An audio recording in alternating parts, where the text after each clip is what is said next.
The day go as perfectly as it could have done for you? It was a good day, tough match, hard work for the boys. They work really hard, really hard. The distances, the covers, the balance, the fight, very proud. Are you where you expect to be in terms of progress and the squad at this stage? So, in some situation, I'm more than surprised how good we have done many things. The other one, and we need time, so it's normal. So, a lot of players arrived too late for Euros, for many things, for the COVID, could not train, but yeah, many players come back, and every week will be better. And how's life under the new manager? Is it much different to before? No, I mean, we all know what's going on. So I mean, we're really happy with the new manager. He's positive. We are everyone positive around the changing room and on the pitch, off the pitch. Everyone is happy. I think that's important as a group. And yeah, we want to be really tight group. What's it like in this place now that the crowds are back? Oh, it's amazing. It's amazing. Football, it changes everything. I think 2 or 3 months ago was something missing. The games were good, but the fans is what it's all about, the edge of the game, and the boys need it. Yeah, there's been a sense of doom and gloom, hasn't there, amongst a lot of people around Tottenham going into the start of this season. That might just calm things a little bit, maybe more than calm things. No, I think they'll be enjoying their evening, definitely, and I think, as you say, there wasn't many positives before the game. All the talk was about Harry Kane, Grealish, you know, going into it, but you know, for the first game of the season, new manager, I think Tottenham, you know, performed excellently on the day. And if you're involved with Tottenham, you're going to be happy tonight. Full stadium, players probably reacted to the fans. You know, we watched the start of the game. We wondered, Tottenham's front three a little bit too narrow. What are their midfield three doing? But I mean, tactics is only half of it, isn't it? Really, half the time. You're spot on, chappers. It was an amazing performance. They were galvanised by the crowd's energy. There was discipline, determination, a desire, and most of all, great decision-making. Brilliant from everybody. And you talk about tactics. They are important. I'm a big one on tactics. But actually, the will and desire to dominate your opponent and make yourself, you know, give yourself that platform in the game to show who you are and what you are was crucial to Tottenham's win. And this was the first minute. Tanganga, I mean, he epitomised everything that was good about Tottenham. He didn't care that it was Sterling and Grealish. He was right after them. And they set up pragmatically to a degree in the first half and let City have the ball. But when they broke, this front three of Bergwijn, Moura and Son really were a threat, and always are, because of their pace and their desire to get into forward positions. And they nearly took the lead there. And it just continued second half, Ash, didn't it? They got better. Yeah, and you know, if you look at that was what they did all day. Sanchez with an unbelievable block. I thought Dele Alli had a really disciplined game. Did a job for the team, and you mentioned that word desire, and it was, you know, it was evident the whole 90 minutes.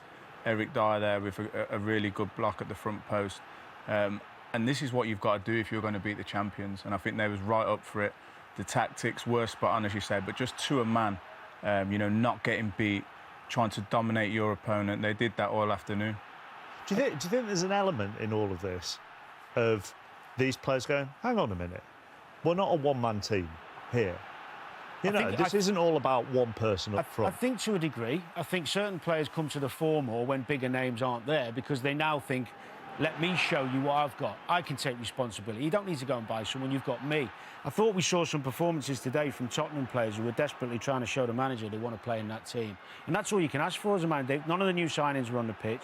And I also thought what was fantastic is that in the latter stages of the game, even after 1-0, they're still trying to get men forward and score goals.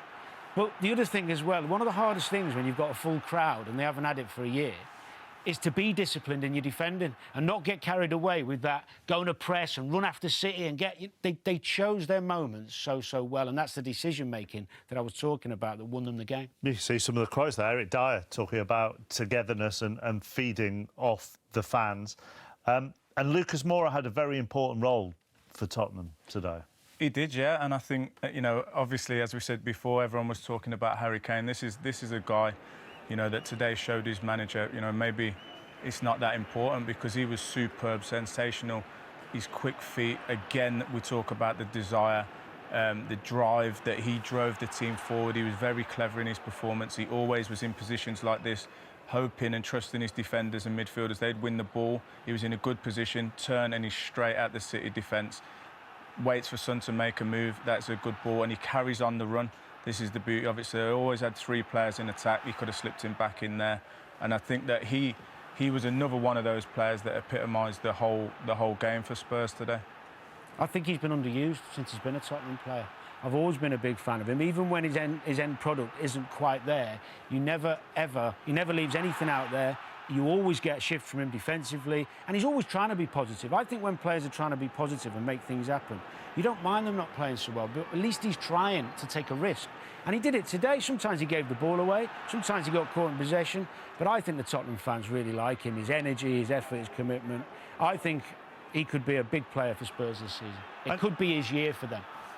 And all of that isn't to say that they still don't want Harry Kane back. I mean, we've said, look, that's great, and that sent a message and all of that, but they're going. Well, Harry Kane's Harry Kane. Yeah, he's exactly. one of the best strikers in the world. But it's a nice thing if you're Tottenham Hotspur that if Harry Kane does leave, you've got 3 strikers there very capable of winning a game, and if they can continue with that.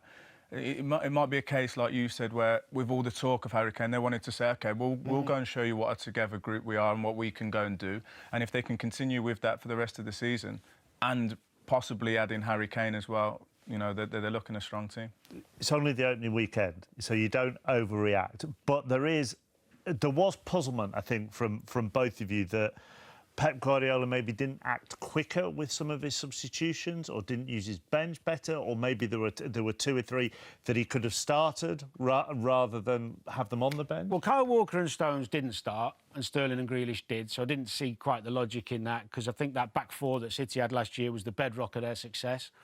I think Ash and I were talking during the day about this obsession with sports science and numbers and fitness levels and all these things, instead of just asking players how they feel. Could De Bruyne look sharp when he come on? OK, Pep's saying he hadn't trained, but I thought, looking at him, he could have easily done half an hour and could have been the difference. But hindsight's a wonderful thing. Look, what was it, 10 games in last year? We wrote City off, and then they went and stuck. I don't think they'll be panicking just yet.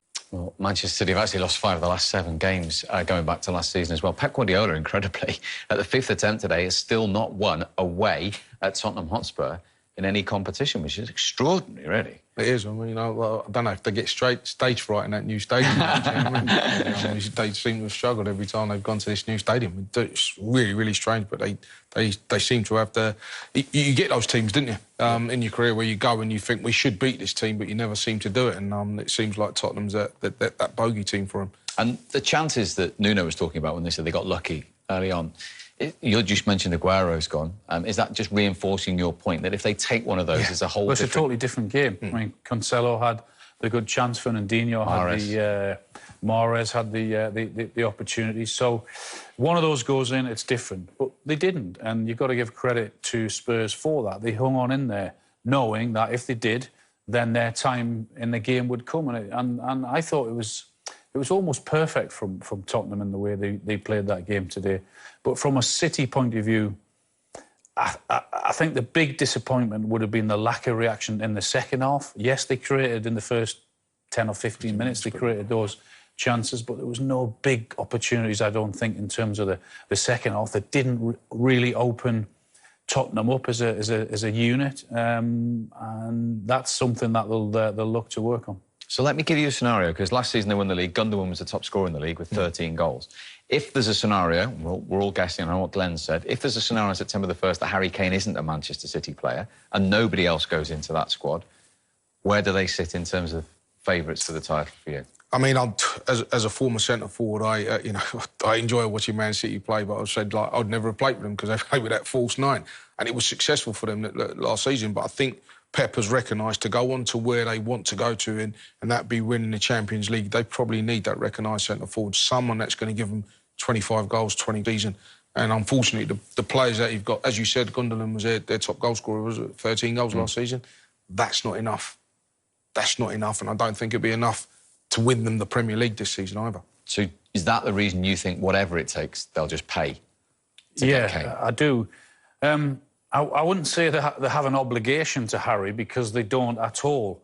But they must have given him But if it's not or Kane, his agent or whoever, an indication that they are going to go out and get him. For Harry to do what he's done in terms of coming out publicly before the Euros, not coming back in time in training, Pep coming out and saying, I mean, that's rare in itself for Pep to come out and say he wants another player from another team. You don't often hear him say that and do that. So Harry's got an big indication from City that they want him and they want him badly. Do they want him badly enough to go and pay 150 million? We're about to find out. We certainly are. Watch this space.